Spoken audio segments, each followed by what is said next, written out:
Hivi karibuni tutaingia kipindi ambacho waumini wa dini ya Kiislamu watahitimisha mfungo mtukufu wa mwezi Ramadhani, ambapo taungana na Waislamu wenzao duniani kusherehekea sikukuu ya Eid al-Fitr.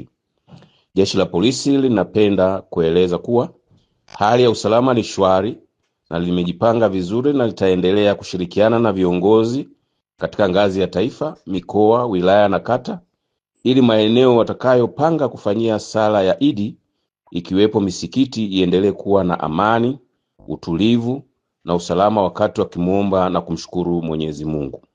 Aidha, hali ya usalama itaendelea kuimarishwa katika maeneo ambayo familia, ndugu na marafiki wataona ni sahihi kwao kwenda kusherehekea sikukuu ya Eid al-Fitr. Tahadhari inatolewa kwa wazazi na walezi wakati wanasherehekea sikukuu ya Eid kuwalinda watoto na kuhakikisha wanakuwa salama wakati wote kama sheria inavyoelekeza.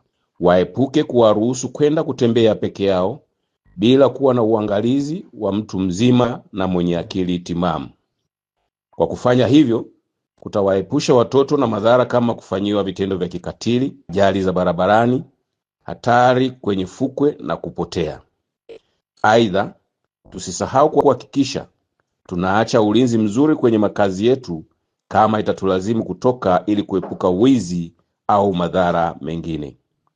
Jeshi la polisi linatoa angalizo kwa kila mmoja wetu tuwe na matumizi sahihi ya barabara kwa kuzingatia na kufuata sheria, kanuni na ishara au alama zote zilizopo kwenye barabara zetu tunapotembea kwa miguu, tunapovuka barabara au tunapoendesha vyombo vya moto, baiskeli, maguta yanayokokotwa na binadamu au wanyama ili kujiepusha na ajali.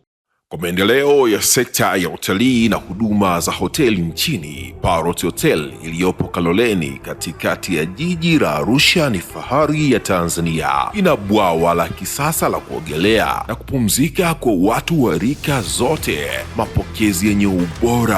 Hapa utapata kahawa safi na vinywaji baridi vya kila aina, lifti za kisasa za kupeleka kwenye floor 13 zenye vyumba zaidi ya 100, vyumba vya kulala vyenye mazingira salama na tulivu, vyenye joto la upendo na baridi ya starehe, kumbi za mikutano zenye vifaa vya kisasa, mazungumzo ya kitaifa na kimataifa, sehemu nadhifu ya chakula yenye kuleta hamu, vyakula vyenye viwango vya ubora wa afya. Baada ya uchovu wa kutwa nzima, kuna baa ya kipekee kwa jioni yako ya kukumbukwa. Karibu Parrot Hotel kuonja ladha mpya ya maisha.